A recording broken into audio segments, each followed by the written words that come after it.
Hare Krishna, everyone. Welcome back to the daily readings of Srila Prabhupada's books. Right here in the live studios in Hive, in Anglo-Saxons it's called Haven, it's our haven, and it's being made more so because of the reading of Sri Caitanya-caritämrta.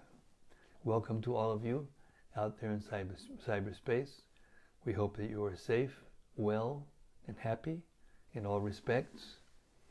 Srila Bhaktisiddhanta Saraswati Thakur had something to say about the Caitanya-caritämrta. Of course, this should be accepted as a poetic offering of his attachment to the Sri Caitanya-caritämrta. It's not completely literal, but it is at the same time, because he and our Srila Prabhupada called this Caitanya-caritämrta the perfect Shastra, the perfect scripture.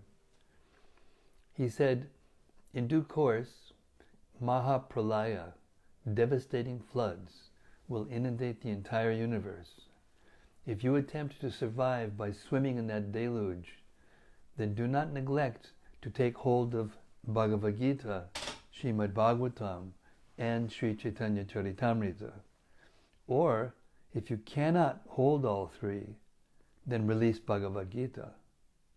If necessary, you may also relinquish Srimad Bhagavatam, but under no circumstances release your hold on Sri Caitanya-caritämrta. For if this one book remains, then the flood can do no actual damage, because after it is said, the message of Shastra can be revived from Sri Caitanya-caritämrta alone, it being the essence of all Shastra. Jaya Jaya Sri Chaitanya Jaya Nityananda Jaya Dvaita Chandra Jaya Gaura Bhakta Vrinda Jaya Jaya Sri Chaitanya Jaya Nityananda Jaya Dvaita Chandra Jaya Gaura Bhakta Vrinda Jaya Jaya Sri Chaitanya Jaya Nityananda Jaya Dvaita Chandra Jaya Gaura Bhakta Vrinda. So we've reached Ädi-lilä, Caitanya-caritämrta, chapter 3, which is the external reasons for Sri Chaitanya Mahaprabhu's appearance. And now, Krishnadas Kaviraj Goswami is describing how Lord Chaitanya answered the call of Advaita Acharya. Starting with text 199. Advaita Acharya thought, if Sri Krishna were to appear as an incarnation, he himself could preach devotion by his personal example. Text 100. In this age of Kali, there is no religion other than the chanting of the holy name of the Lord. But how in this age will the Lord appear as an incarnation? 101. I shall worship Krishna in a purified state of mind. I shall constantly petition him in humbleness. 102. My name, Advaita, will be fitting if I am able to induce Krishna to inaugurate the movement of the chanting of the holy name. Purport. The non-dualist, Mayavadi philosopher who falsely believes that he is non-different from the Lord is unable to call him like Advaita Prabhu. Advaita Prabhu is non-different from the Lord, yet in his relationship with the Lord, he does not merge with him, but eternally renders service unto him as a plenary portion. This is inconceivable for Mayavadis, because they think in terms of mundane sense perception, and therefore think that non-dualism necessitates losing one's separate identity. It is clear from this verse, however, that Advaita Prabhu, although retaining his separate identity, is not different from the Lord. Sri Chaitanya Mahaprabhu preached the philosophy of inconceivable, simultaneous oneness with the Lord and difference from Him. Conceivable dualism and monism are conceptions of the imperfect senses, which are unable to reach the transcendence, because the transcendence is beyond the conception of limited potency. The actions of Sri Advaita Prabhu, however, give tangible proof of inconceivable non-dualism. One who therefore surrenders unto Sri Advaita Prabhu can easily follow the philosophy of inconceivable, simultaneous dualism and non-dualism. 103. While he was thinking about how to propitiate Krishna, the following verse came to his mind. Tulasi dalamatrena jalasya chulukena va vikrinite swamatmanam bhaktebhyo bhaktavatsalaha. Sri Krishna, who was very affectionate toward his devotees, sells him to a devotee who offers him merely a tulsi leaf and a palmful of water. Purport. This is a verse from the Gautamiya Tantra. Dvaitacharya knew his scriptures. Pulled out a verse from the Gautamiya Tantra. Text 105. Just appeared in his mind. 105 and 106. Advaita Acharya considered the meaning of this verse in this way. Not finding any way to repay the debt he owes to one who offers him a tulsi leaf and water, Lord Krishna thinks, there is no wealth in my possession that is equal to a tulsi leaf and water. 107. Thus the Lord liquidates the debt by offering himself to the devotee. Considering in this way, the Acharya began worshipping the Lord. Purport. Through devotional service, one can easily please Lord Krishna with a leaf of the tulsi plant and a little water. As the Lord says in the Bhagavad Gita 9:26, a leaf, a flower, a fruit, or some water, patram pushpam palam toyam, when offered with devotion, very much pleases him. He universally accepts the services of his devotees. Even the poorest of devotees in any part of the world can secure a small flower, fruit, or leaf, and a little water. And if these offerings, and especially tulsi leaves and Ganges water, are offered to Krishna with devotion, he is very satisfied. It is said that Krishna is so much pleased by such devotional service that he offers himself to his devotee in exchange for it. Srila Advaita Acharya knew this fact, and therefore he decided to call for the personality of Godhead Krishna to descend by worshipping the Lord with tulsi, leaves, and water of the Ganges. Text 108. Thinking of the lotus feet of Sri Krishna, he constantly offered tulsi buds in water from the Ganges. 109.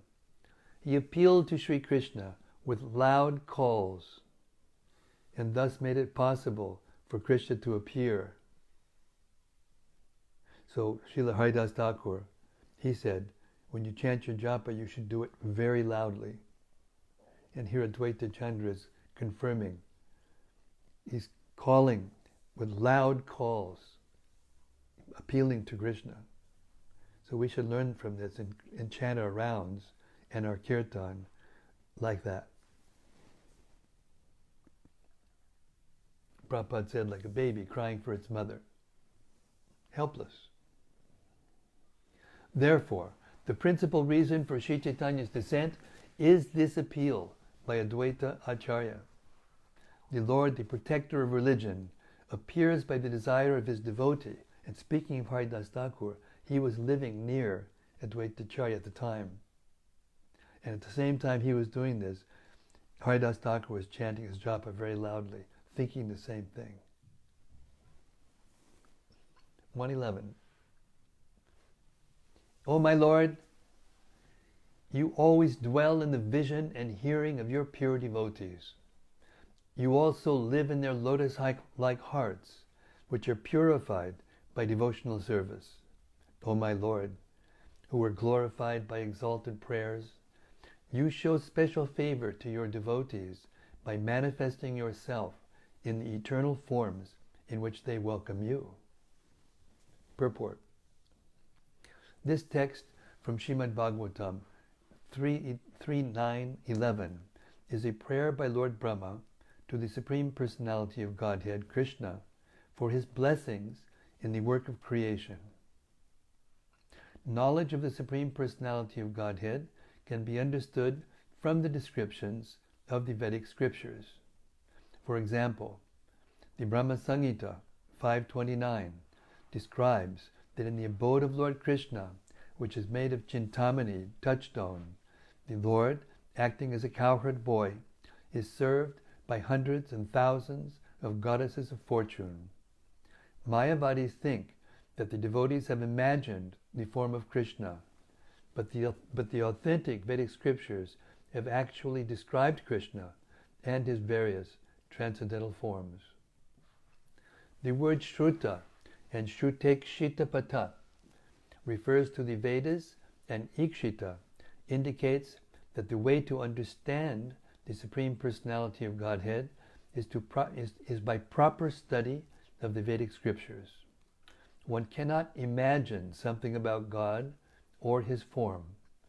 Such imagination is not accepted by those who are serious about enlightenment. Here, Brahma says that one can know Krishna through the path of properly understanding the Vedic texts. If by studying the form, name, qualities, pastimes, and paraphernalia of the Supreme Godhead, one is attracted to the Lord, one can execute devotional service, and the form of the Lord will be impressed in his heart and remain transcendently situated there. Unless a devotee actually develops transcendental love for the Lord, it is not possible for him to think always of the Lord within his heart. Such constant thought of the Lord is the sublime perfection of the yogic process, as the Bhagavad Gita confirms in the 6th chapter, 47, stating that one absorbed in such thought is the best of all yogis. Such transcendental absorption is known as samadhi. A pure devotee who was always thinking of the Supreme Personality of Godhead is the person qualified to see the Lord. One cannot speak of Urugaya, the Lord who is glorified by sublime prayers, unless one is transcendentally elevated. The Lord has innumerable forms, as the Brahma Samhita confirms, Advaitam, Achyutam, Anadam, Anantarupam. The Lord expands himself in innumerable shranks forms. When a devotee, hearing about these innumerable forms, becomes attached to one and always thinks of him, the Lord appears to him in that form. Lord Krishna is especially pleasing to such devotees in whose hearts he is always present because of their highly elevated transcendental love. Text 112. The essence of the meaning of this verse is that Lord Krishna appears in all his innumerable eternal forms because of the desires of his pure devotees.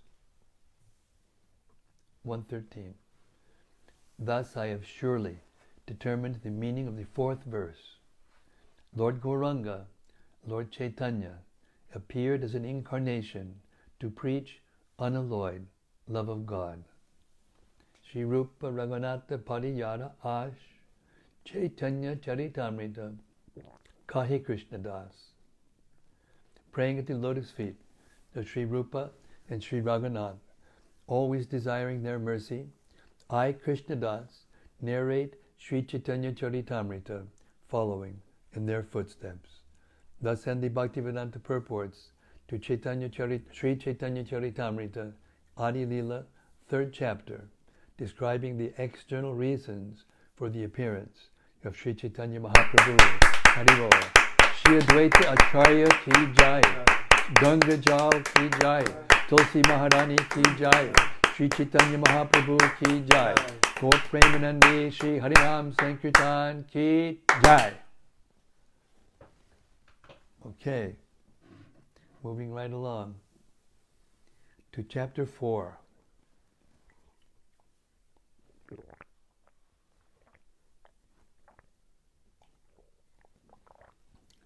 Hang on to your hats. Chapter 4. The confidential reasons for the appearance of Sri Caitanya-caritämrta. You're all ready out there? This is going to be it. The confidential reasons. In this chapter of the epic Caitanya-caritämrta, Krishnadas Kaviraj Goswami has stressed that Lord Chaitanya appeared for 3 principal purposes of his own. The first purpose was to relish the position of Srimati Radharani, who is the prime reciprocator of transcendental love of Sri Krishna. Lord Krishna is the reservoir of transcendental loving transactions with Srimati Radharani. The subject of those loving transactions is the Lord himself, and Radharani is the object. Thus the subject, the Lord, wanted to relish the loving mellow in the position of the object, Radharani. The second reason for his appearance was to understand the transcendental mellow of himself. Lord Krishna is all sweetness. Radharani's attraction for Krishna is sublime, and to experience that attraction and understand the transcendental sweetness of himself, he accepted the mentality of Radharani. The third reason that Lord Chaitanya appeared was to enjoy the bliss tasted by Radharani.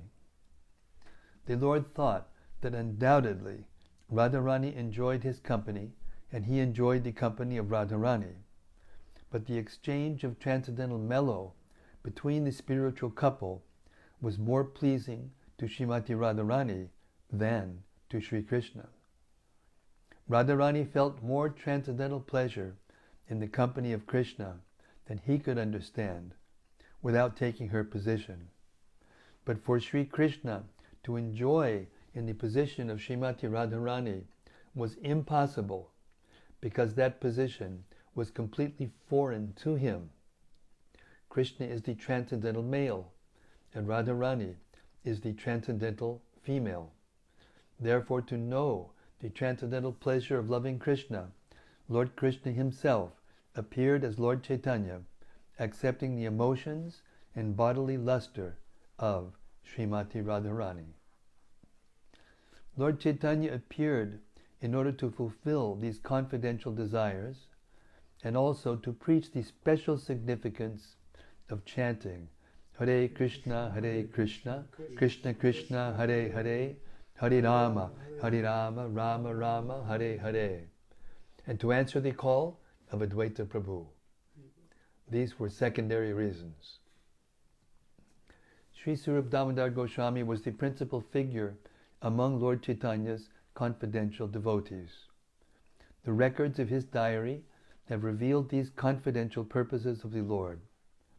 These revelations have been confirmed by the statements of Srila Rupa Goswami in his various prayers and poems. This chapter also specifically describes the difference between lust and love. The transactions of Radha and Krishna are completely different from material lust. Therefore, the author has very clearly distinguished between them. Text 1. Sri Chaitanya prasadena tad rupasya vinirnayam Balo pi kurute shastram drishtva vrajapilasinaha. By the mercy of Lord Chaitanya Mahaprabhu, even a foolish child can fully describe the real nature of Lord Krishna, the enjoyer of the pastimes of Braja, according to the vision of the revealed scriptures. Purport.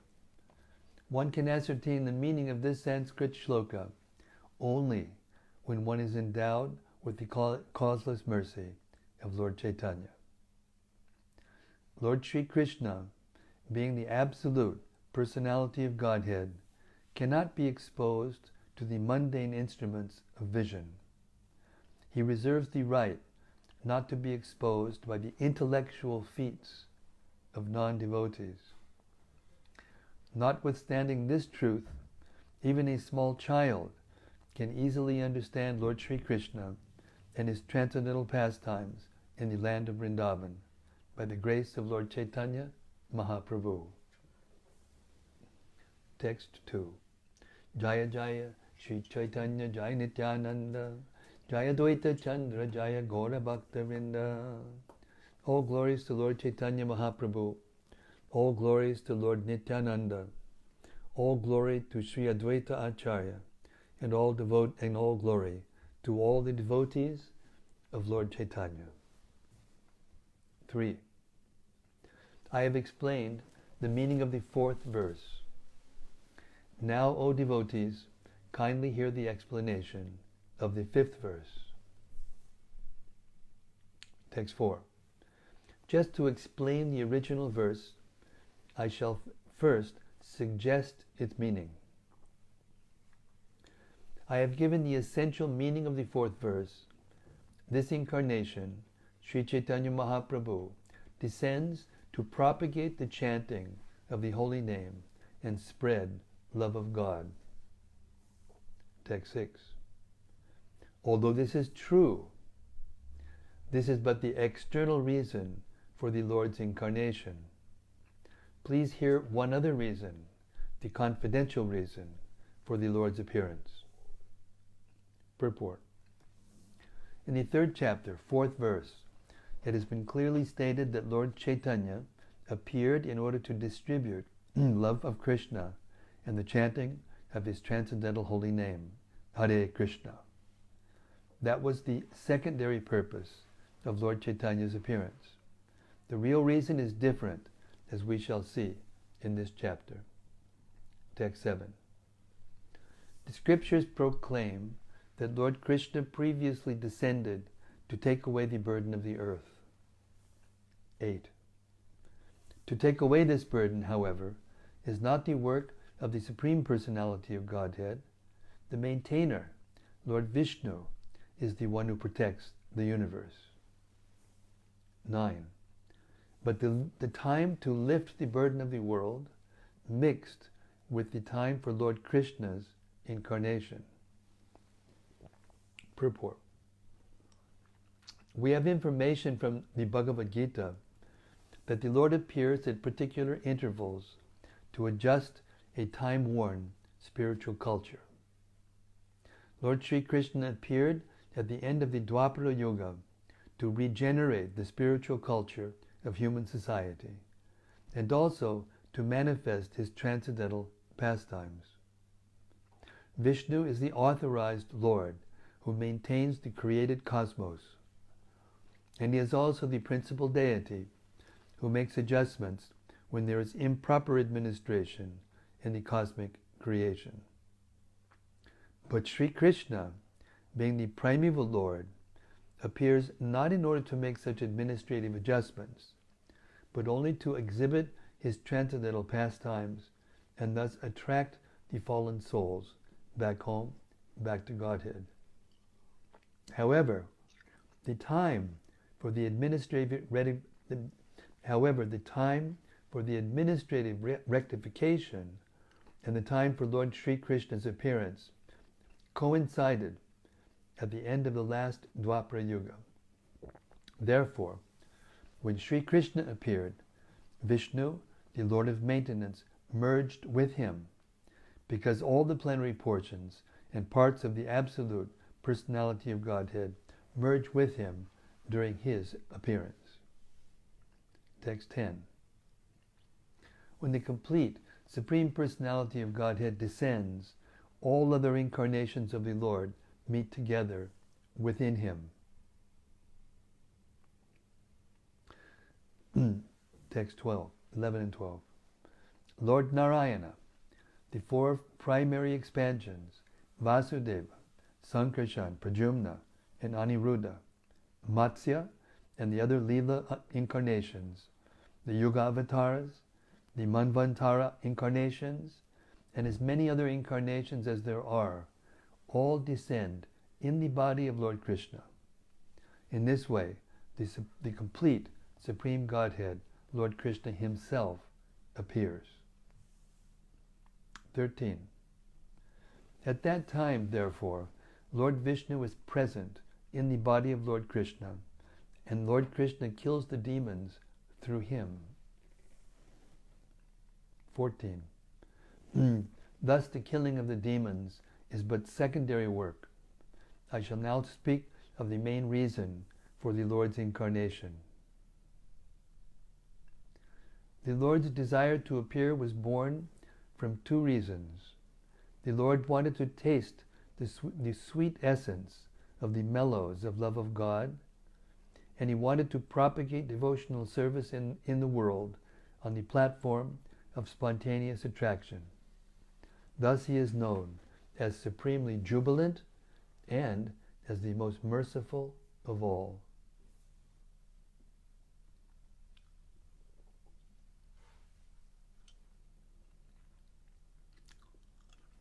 This is a beautiful verse. Prema rasa, niryasa, karite asvadana, raga marga bhakti loke, karite pracharana.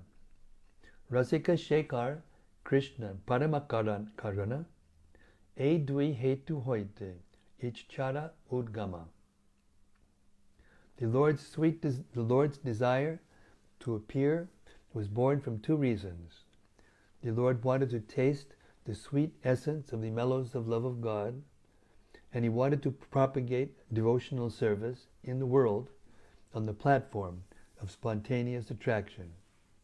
Thus he is known as supremely jubilant and as the most merciful of all.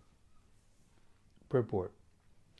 During the period of Lord Krishna's appearance, the killing of asuras, or non-believers, such as Kamsa and Jarasandha, was done by Vishnu, who was within the person of Sri Krishna.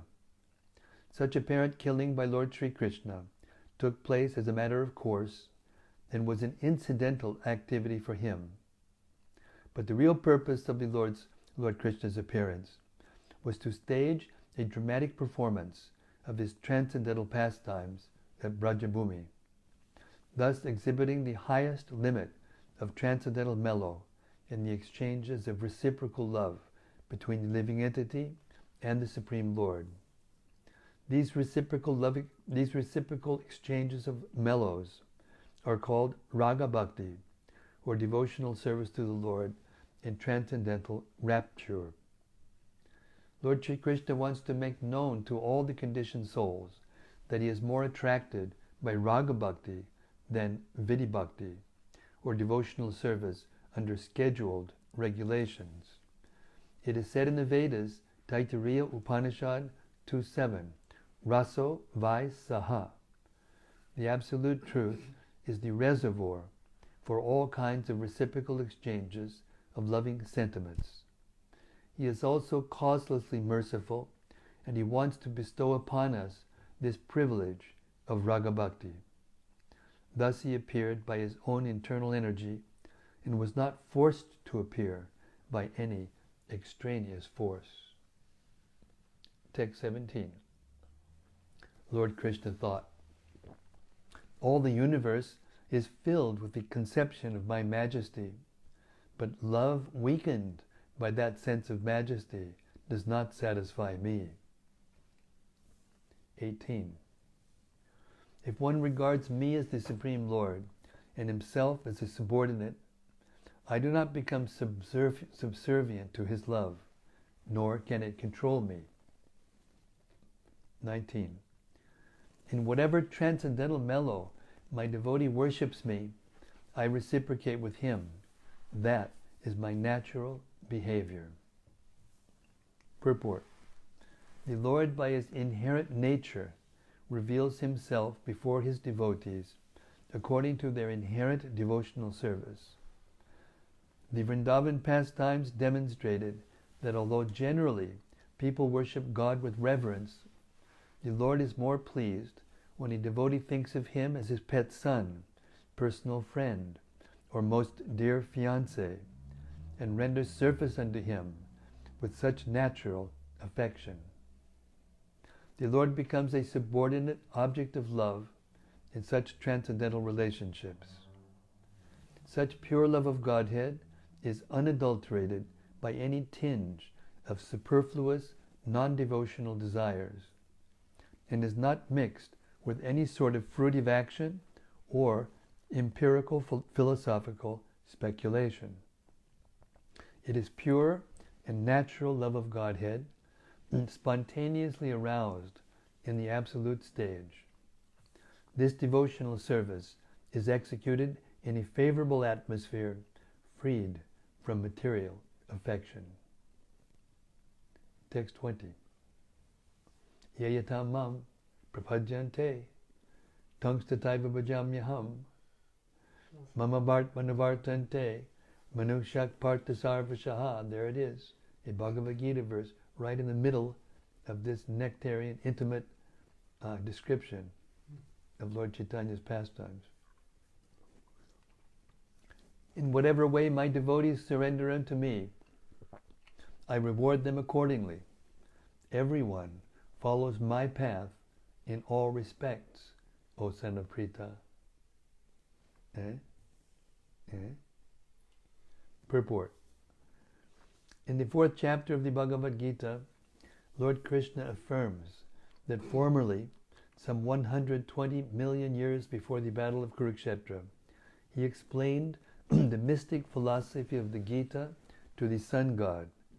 The message was received through the chain of disciplic succession, but in course of time, the chain being broken somehow or other, Lord Sri Krishna appeared again and taught Arjuna the truths of the Bhagavad Gita.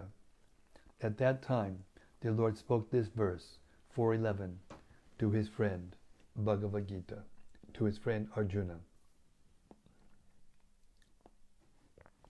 Text 21 and 22.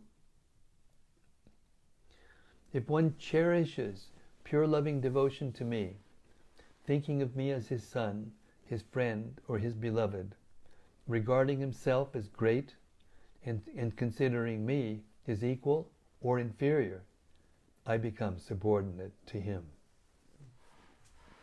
Purport. In the Caitanya-caritämrta, 3 kinds of devotional service are described, namely bhakti, ordinary devotional service, Shuddha Bhakti, pure devotional service, and Vidha Bhakti, mixed devotional service. When devotional service is executed with some material purpose, involving fruitive activities, mental speculations, or mystic yoga, it is called mixed or adulterated devotional service. Besides Bhakti Yoga, the Bhagavad Gita also describes Karma Yoga, Jnana Yoga, and Dhyana Yoga. Yoga means linking with the Supreme Lord, which is possible only through devotion. Fruitive activities ending in devotional service, philosophical speculation ending in devotional service, and the practice of mysticism ending in devotional service are known respectively as Karma Yoga, Jnana Yoga, and Dhyana Yoga. But such devotional service is adulterated by the 3 kinds of material activities. For those grossly engaged in identifying the body as the self, pious activity or Karma Yoga is recommended. For those who identify the mind with the self, philosophical speculation or jnana yoga is recommended. But devotees standing on the spiritual platform have no need of such material conceptions of adulterated devotion. Adulterated devotional service does not directly aim for love of the Supreme Personality of Godhead. Therefore, service performed strictly in conformity with the revealed scriptures is better than such vidya bhakti, because it is freed from all kinds of material contamination. It is executed in Krishna consciousness solely to please the Supreme Personality of Godhead. Those who are spontaneously devoted to the Lord and have no aims for material gain are called attracted devotees. I'll repeat that. Those who are spontaneously devoted to the Lord and have no aims for material gain are called attracted devotees. They are spontaneously attracted to the service of the Lord, and they follow in the footsteps of self-realized souls. Their pure devotion, Shuddha Bhakti, manifested from pure love of Godhead, surpasses the regulative principles of the authoritative scriptures. Sometimes loving ecstasy transcends regulative principles. Such ecstasy, however, is completely on the spiritual platform and cannot be imitated. I'll repeat that again.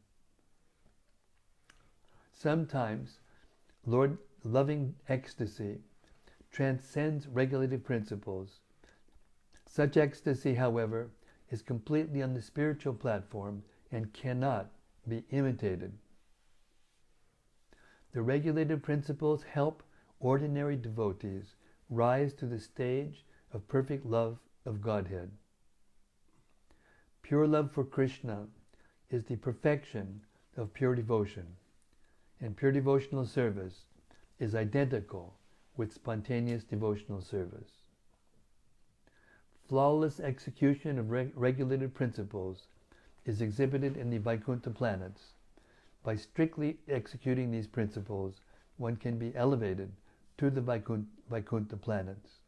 But spontaneous pure loving service is found in Krishna Loka alone.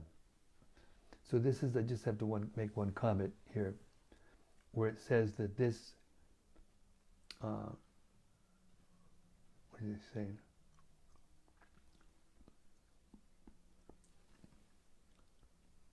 Sometimes loving ecstasy transcends regulated principles.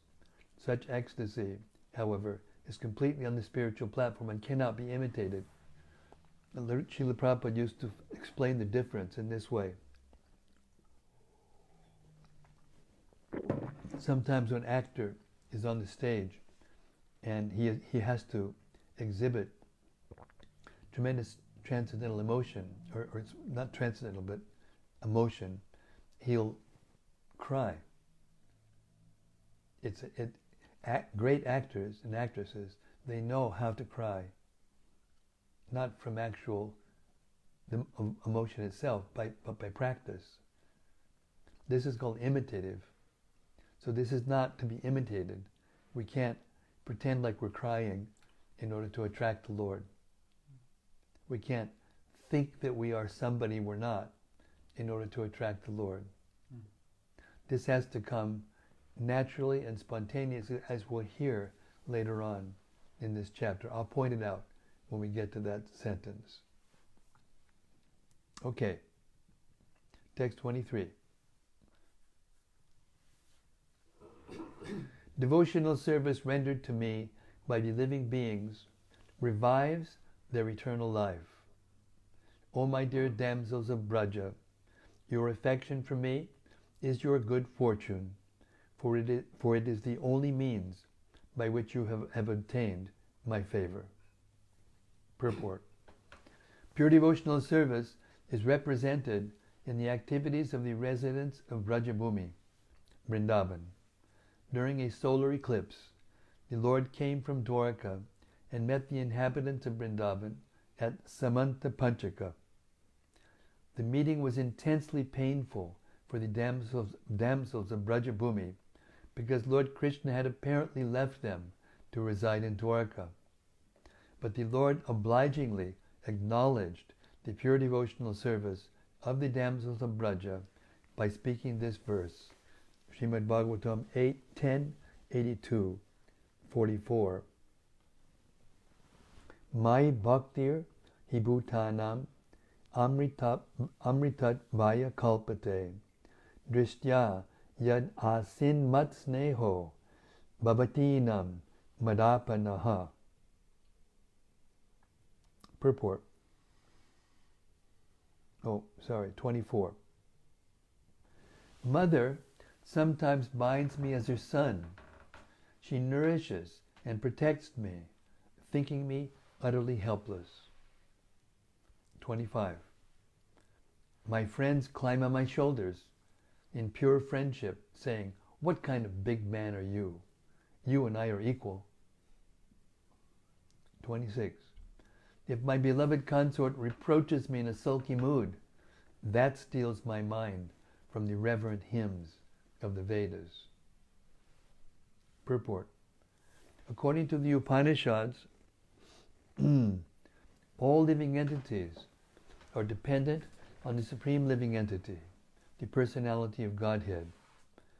As it is said, Katha Upanishad 2.2.13, Nityo Nityanam Chaitanas Chaitananam Eko Bahunam Yo Vidadati Kaman.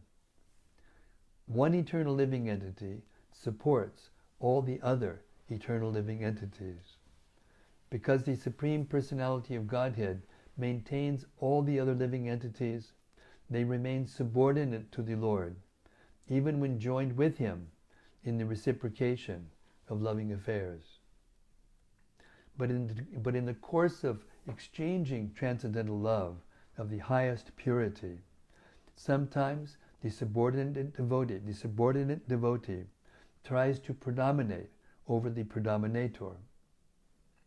One who lovingly engages with the Supreme Lord as if he were his mother or father sometimes supersedes the position of the Supreme Personality of Godhead. Similarly, his fiancé or lover sometimes supersedes the position of the Lord. But such attempts are exhibitions of the highest love. Only out of pure love does the subordinate lover of the Supreme Personality of Godhead chide him. The Lord, enjoying this chiding, takes it very nicely.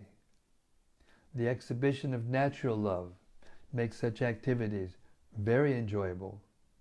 In worship of the Supreme Lord, with veneration, there is no manifestation of such natural love because the devotee considers the Lord his superior. Regulative principles in devotional service are meant for those who have not invoked their natural love of Godhead. When natural love arises, all regulative methods are surpassed, and pure love is exhibited between the Lord and the devotee. Although on such a platform of love, the devotee sometimes appears to predominate over the Lord or transgress regulative principles, such dealings are far more advanced than ordinary dealings through regulative principles with awe and veneration. A devotee who is actually free from all designations due to complete attachment in love for the Supreme exhibits spontaneous love for Godhead, which is always superior to the devotion of regulative principles. The informal language used between lover and beloved is indicative of pure affection. When devotees worship their beloved as the most venerable object, spontaneous loving sentiments are observed to be lacking. A neophyte devotee who follows the Vedic instructions that regulate those who lack pure love of Godhead may superficially seem more exalted than a devotee in spontaneous love of Godhead, but in fact, such spontaneous pure love is far superior to regulated devotional service. Such pure love of Godhead is always glorious in all respects, more so than reverential devotional service rendered by a less affectionate devotee.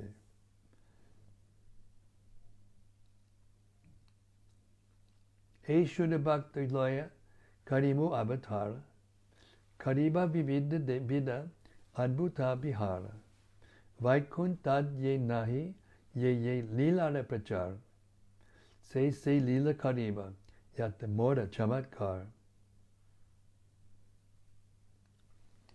Taking these pure devotees with me, I shall descend and sport in various wonderful ways, unknown even in Vaikuntha. I shall broadcast such pastimes by which even I am amazed. Purport. Lord Krishna, in the form of Lord Chaitanya, educates his devotees to develop progressively to the stage of pure devotional service. Thus he appears periodically as a devotee to take part in various wonderful activities depicted in his sublime philosophy and teachings. There are innumerable Vaikuntha planets in the spiritual sky, and in all of them the Lord accepts the service rendered by his eternal devotees in a reverential mood.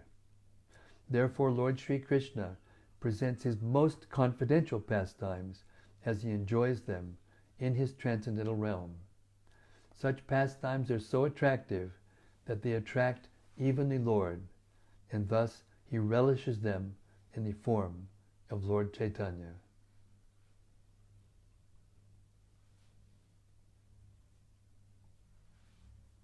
.429. The influence of Yogamaya will inspire the gopis with the sentiment that I am their paramour. Purport. Yogamaya is the name of the internal potency that makes the Lord forget himself and become an object of love for his pure devotee in different transcendental mellows. This Yogamaya potency creates a spiritual sentiment in the minds of the damsels of Braja, by which they think of Lord Krishna as their paramour. This sentiment is never to be compared to mundane, illicit sexual love. It has nothing to do with sexual psychology, although the pure love of such devotees seems to be sexual. One should know for certain that nothing can exist in this cosmic manifestation that has no real counterpart in the spiritual field. All material manifestations are emanations of the transcendence. The erotic principles of amorous love, reflected in mixed material values, are perverted reflections of the reality of spirit. But one cannot understand the reality unless one is sufficiently educated in the spiritual science.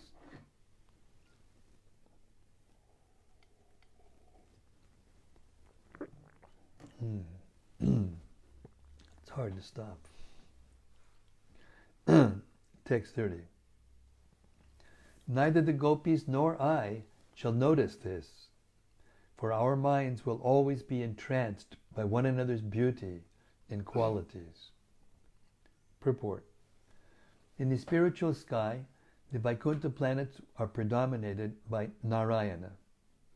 His devotees have the same features he does, and the exchange of devotion there is on the platform of reverence.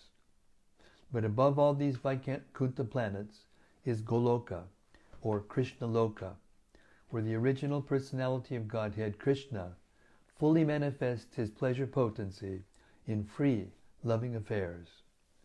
Since the devotees in the material world know almost nothing about these affairs, the Lord desires to show these affairs to them. In Goloka Vrindavan there is an exchange of love known as Parakiya Rasa. It is something like the attraction of a married woman for a man other than her husband. In the material world, this sort of relationship is most abominable because it is a perverted reflection of the Parakiya Rasa in the spiritual world, where it is the highest kind of loving affair. Such feelings between the devotee and the Lord are presented by the influence of Yogamaya. The Bhagavad Gita states that devotees of the highest grade are under the care of Daivamaya or Yogamaya. Mahatmanas tumam partha daivim prakritim ashritaha. Bhagavad Gita 9:13. Those who are actually great souls, Mahatmas, are fully absorbed in Krishna consciousness, always engaged in the service of the Lord. They are under the care of Daivi Prakriti, or Yogamaya. Yogamaya creates a situation in which the devotee is prepared to transgress all regulative principles simply to love Krishna. A devotee naturally does not like to transgress the laws of reverence for the Supreme Personality of Godhead, but by the influence of Yogamaya, he is prepared to do anything to love the Supreme Lord better.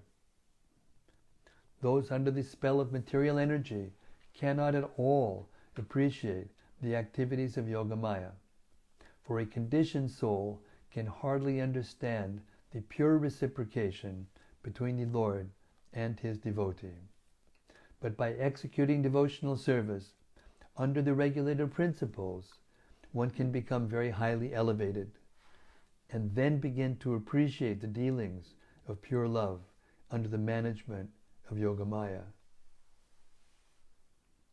In the spiritual loving sentiment induced by the Yogamaya potency, both Lord Krishna and the damsels of Braja forget themselves in spiritual rapture.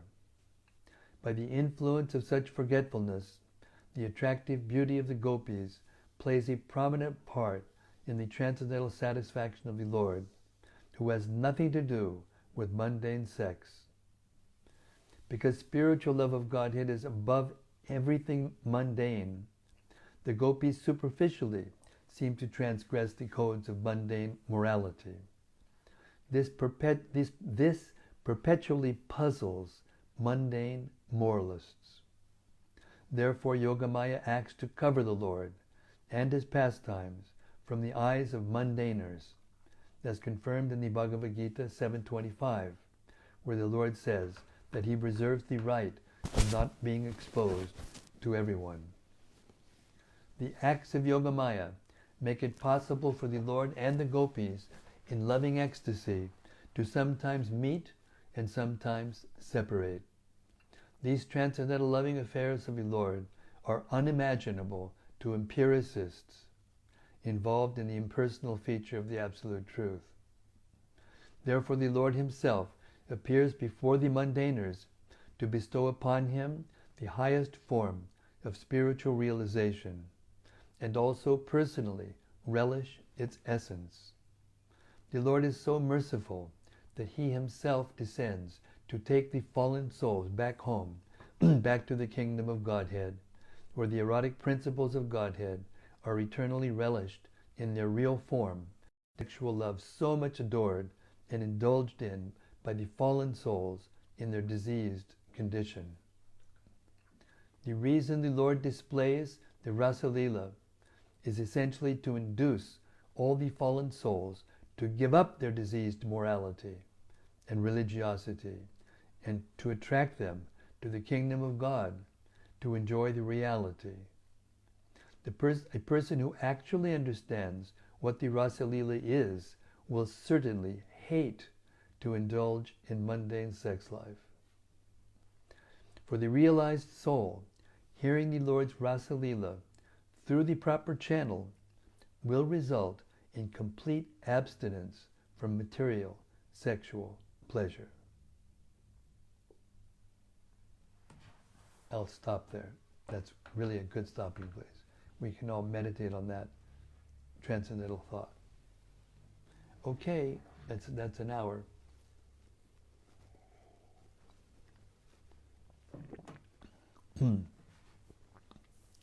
This subject matter is very difficult to understand, and it's very interesting how it is revealed in the beginning of the Caitanya-caritämrta. We're only in chapter 4. There's 17 chapters in Ädi-lilä, there's 25 chapters in Madhya-lila, and 20 chapters in the Antya-lila. And here we are in only the 4th chapter of the Ädi-lilä. And he's explaining everything about those first 14 verses and revealing everything right from the get-go. But the details will be described later on. And in between, you've got chapter 5 and chapter 7, which dismantle the impersonal philosophy of Shankaracharya in purports that are, we won't get but through a couple of purports in the whole hour. Well, maybe a little more, but anyway, so that's it for today. If anything is stuck in your minds, I'm sure there's many things it did. Let's have some reflections and discussion. Yes, Radharaman.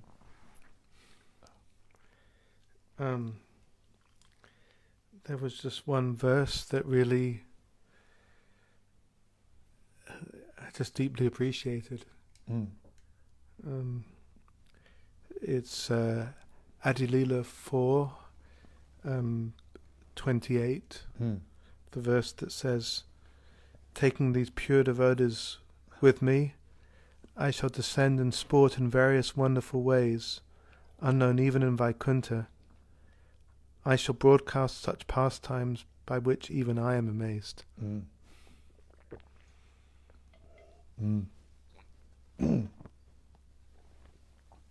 Yes.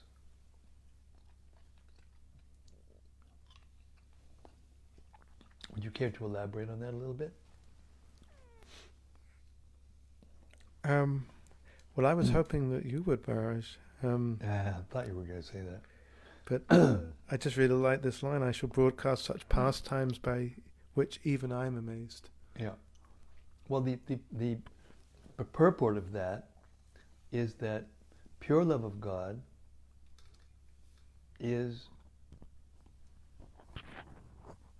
well, we heard the details in other verses, how it is that Krishna is controlled by pure, unadulterated, ecstatic love for him in certain mellows and relationships. And of course that culminates in the conjugal rasa, or the Madhurya ras. But even the cowherd boys, and especially Mother Yashoda, they have the power to control Krishna. And Krishna becomes bewildered by that love and acts like a baby will act for the mother, to the mother. Or to a friend, There was that one verse that said how my friends climb on my back and call me, "What kind of a big guy are you? I'm more powerful than you are." And of course, Krishna, sometimes like a father, will let the child win in a wrestling match just to make him think that he's, something special, and just out of love for the child. Those kinds of things go on. But like the purports are explaining, that these reflected relationships in the material world are perverted. They're perverted reflections. First of all, they don't last, and second of all, they sometimes backfire on each other, and horrible scenes happen as a result, violence and unmentionable things.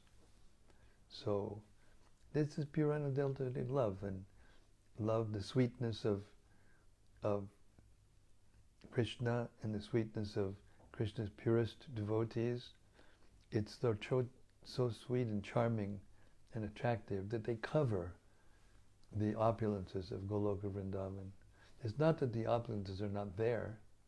If you read the pastime prayers of the gopis, they will sometimes remind Krishna that he's the incarnation and source of everything. So why is he treating me? Why are you treating us like this? And they say these words, but their affection is so sweet and so deep and so powerful that it just causes the opulence of Goloka, which is more opulent than any other planet. It's a source. The Goloka planet is a source of everything. The relationships of the Krishna and the residents of Braja are the source of all relationships. You know, all music, all art, all science, all relationships, poetry, drama, everything is actually originating from there. So, but to exchange those feelings with Krishna personally is beyond, well, it's not, it is beyond words actually, but it's not. In the transcendental poetry, which we'll hear later on, especially when we get to the Ädi-lilä, will reveal how it is that it bewilders even him. When he comes in the form of Lord Chaitanya, he takes the mood of Radharani, and he becomes bewildered by love of himself, controlled by it completely. But the main thing that I thought, well, there are two main points that were brought up very powerfully, and that is that we can't imitate this. And the other thing is that the regulated principles, there are a class of devotees who teach that you have to throw away the regulated principles to be able to express love, transcendental, spontaneous love. But that's not the way it works. You can't, strategize your way into the rasa dance. You have to become purified by the regulated principles to the point where that natural spontaneous love will come out from your heart spontaneously. You can't practice being spontaneous. I mean, sadhana bhakti is a practice, and we're practicing to become purified to be able to get to that platform.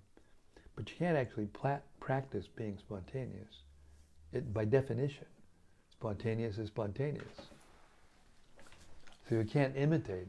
And if devotees imitate, and in India you'll find them, they'll cry and they'll roll on the ground in front of you after you've given a lecture or lit a kirtan. And then you just turn around and watch them a little bit after they do that. And they're running with a girl in their arm, or smoking a bidi, a cigarette, or, drinking coffee and whatever, bong, or some, ganja, marijuana, or whatever. So these things don't mix. It's said right there in the end, towards the end. Anybody who actually has transcendental love a sex life will be abhorrent to them. Not only do they not do it, it's disgusting to them. That's the test of whether or not your love for Krishna on that level is true or not.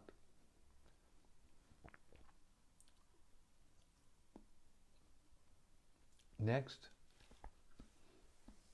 There's a few things now that I can read them out. Well, starts all the way back from here. First is from Yadutama. Hare Krishna Yadutama. He says, Hare Krishna Gurudev, please accept my humble obeisances and glories to Prabhupada. Hearing about how much the Lord appreciates being offered tulsi and water by his devotees was very encouraging. I was wondering if one can commit offenses while offering tulsi. If this is the case, how can we try to rectify such offenses? Your servant Yadutama Das. Stop making the offenses. This is everyone asks the same question. How can I stop making offenses? You stop making offenses by stop making offenses. Just like Srila Prabhupada was once asked, Prabhupada, how can I become sincere? And Prabhupada looked at him and said, be sincere. You don't know what sincere means? It means you talk and act and will and think without an ulterior motive, just for the pleasure of the Lord and the Lord's devotees. How can I give up the offenses? You have to give up well, first of all, you have to know what they are. How can you give up the offenses if you don't know what they are? And then when you find out what they are, then you stop doing them. Duh.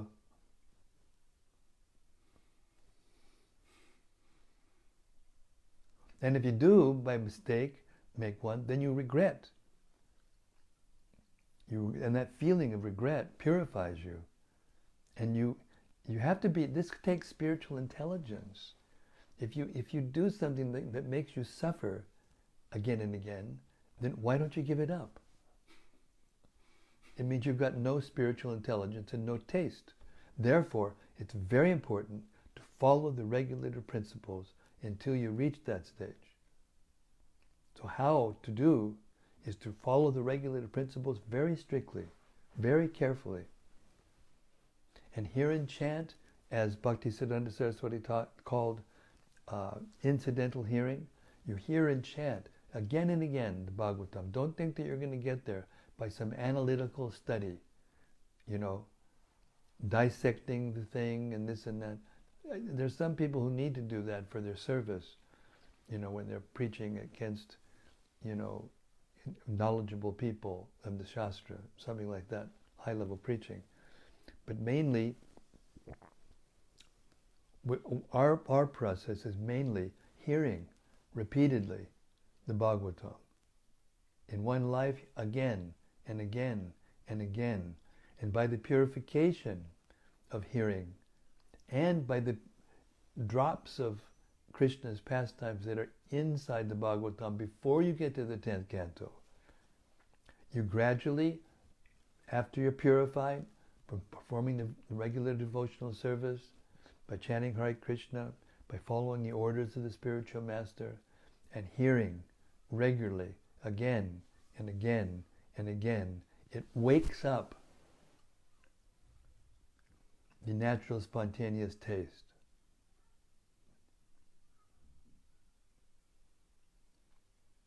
There's a sentence, I'm going to say the sentence, but it comes later on in this chapter.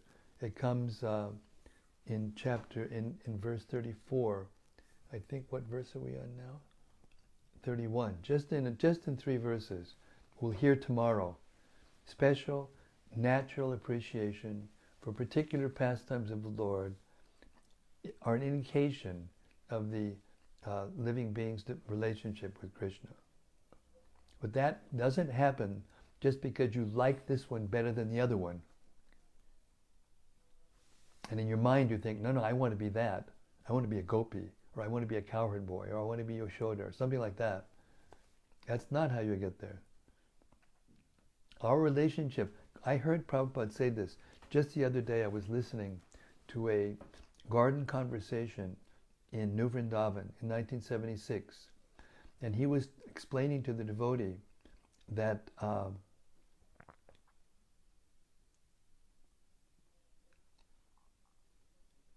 you can't pretend to be what you want to be. What he said was that the relationship is fixed. Each one of us has a relationship fixed in our hearts. That's our original relationship, our surup. And if you try to imitate being in a certain surup before you know what your surup is, then you become in degraded condition. And then the devotee asked him, well, does that mean in the spiritual world you can't change your relationship? And he said, generally not, but it's possible. You may want to offer yourself as a flower to Krishna. So you may temporarily become a flower and offer yourself to Krishna. Those possibilities are there in the spiritual world. But it's unusual. Normally the person keeps his rasa.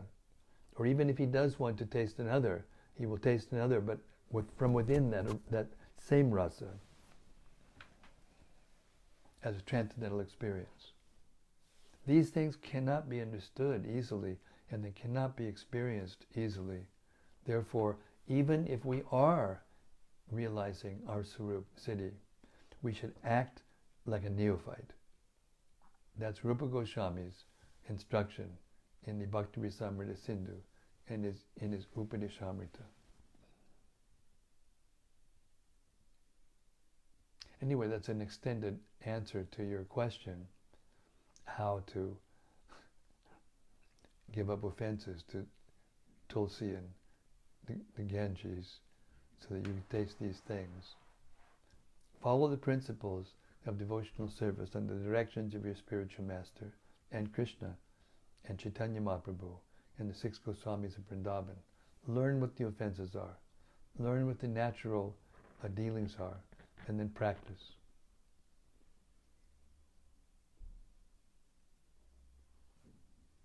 Okay, next.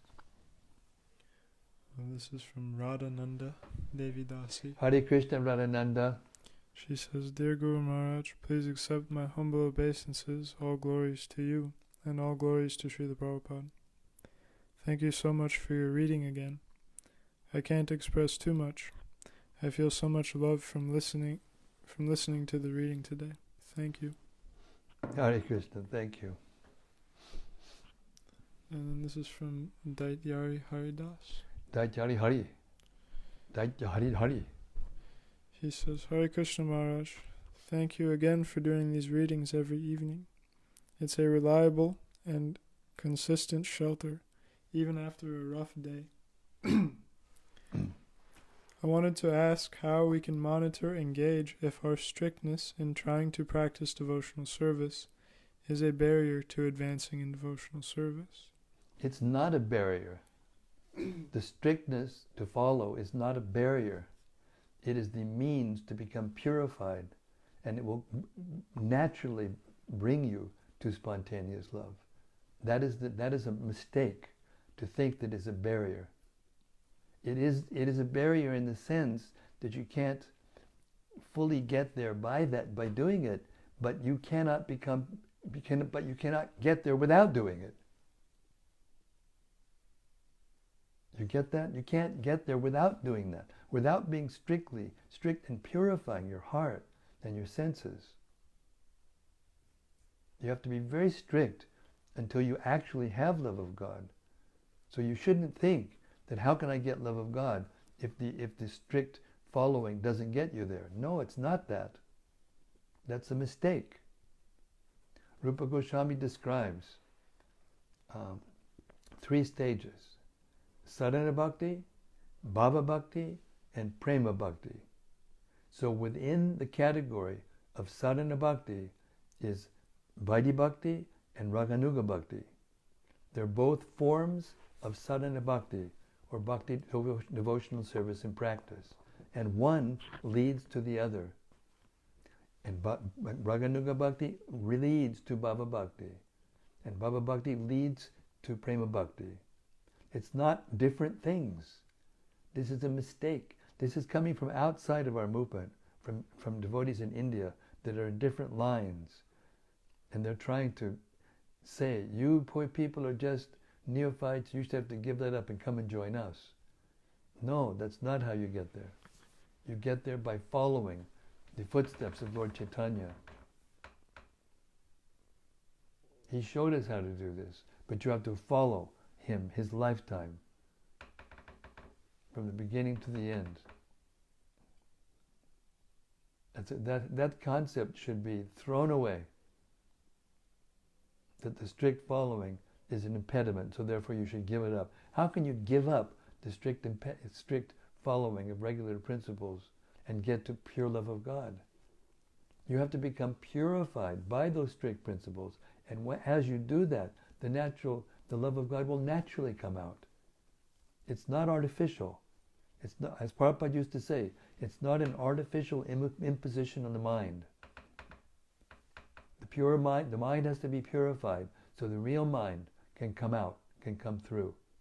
The mind is covered like a mirror, is covered by dust, and you have to first cleanse the mirror by inoffensive chanting.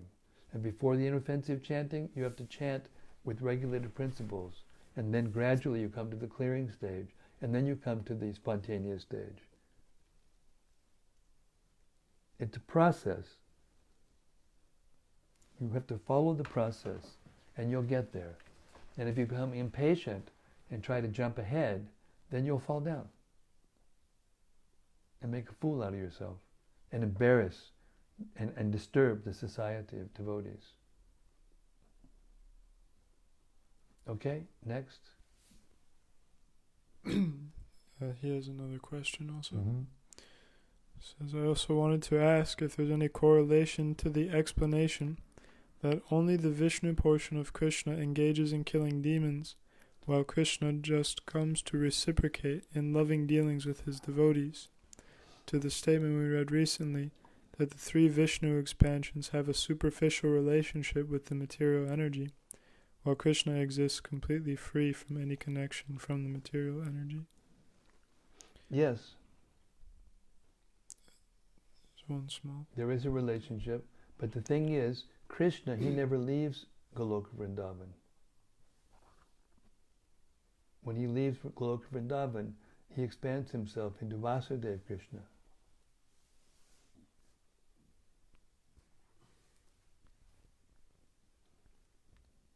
But even when he does that, he's still Krishna. It's inconceivable. So it's Vishnu that's killing the demons, you know. It's Krishna that's having his affairs with his friends and his wives and his boyfriends and girlfriends and his parents and everything.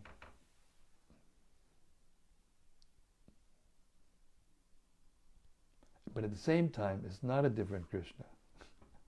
It's just Krishna is expanding himself and not showing everything.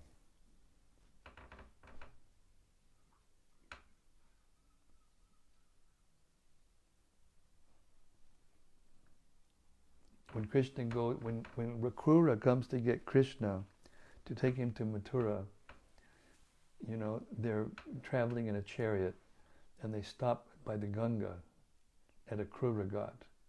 And there they ask Rakrura to go take a bath.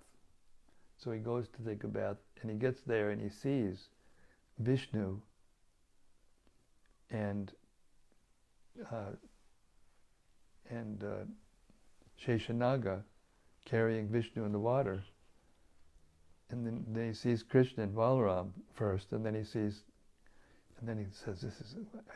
So he goes out of the water and he goes up and he sees that they're still in the chariot. And he says, "This is too much," you know. So he goes back down and takes his bath, and then he comes back just to check again to see if they're not playing games with him. And then he comes back and says, "Oh, Krishna said, did you see something wonderful in the water or in the air?" Just to play with him. So that place marks the place where Krishna stays and Vasudeva Krishna goes on.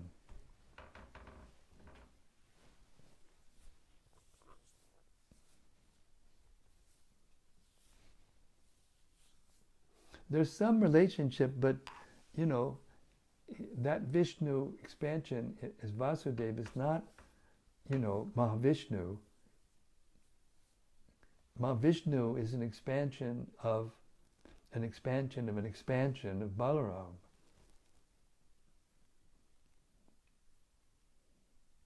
Balaram expands himself into Sankarshan in Dwarka, Mathura and Dwarka. And then from there he expands himself into Mahasankarshan, Narayana, in the spiritual world. From there he expands himself into the, you know, different Narayan features that are overseeing the spiritual world. And then from there, all the presiding deities of all the Vaikuntha planets. And from that Narayana, original, then Mahavishnu comes. And then from Mahavishnu, then when the universes come into existence as the shells, then he goes inside as Garbhodakshaya Vishnu. Krishna is way, way before that. I mean, Krishna is, that's an expansion of an expansion of a expansion of a plenary expansion. So it doesn't have anything directly to do with Krishna, that relationship that you ask about. But at the same time, they're all Krishna. They're all Krishna. It's the same person expanding into more and more different forms and exhibiting part of his potency to be able to do an insignificant thing like create a universe or create all the universes and maintain them. But Krishna, he's doing all that while at the same time he's playing with his friends eternally. So he does that, expands himself, so he doesn't have to bother with that.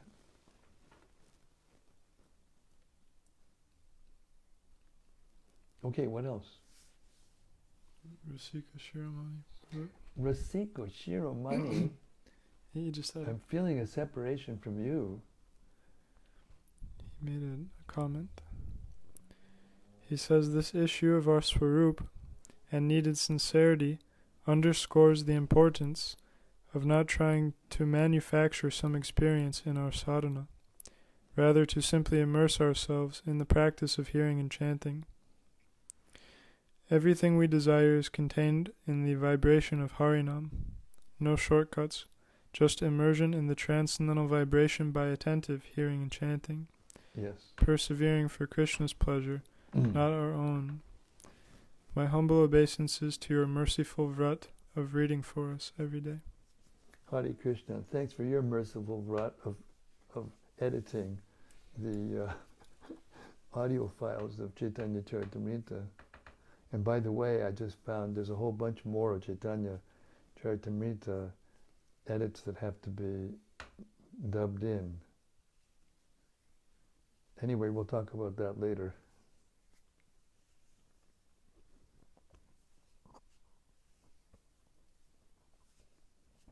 See, Vasika Shirmani is being forced practically to hear in a very intense way. When you edit the sound, you have to be very intensely hearing the sound. It's a perfect service. You can hear it in his voice and hear it in his thoughts. Thanks, Rasika. We'll be in touch soon.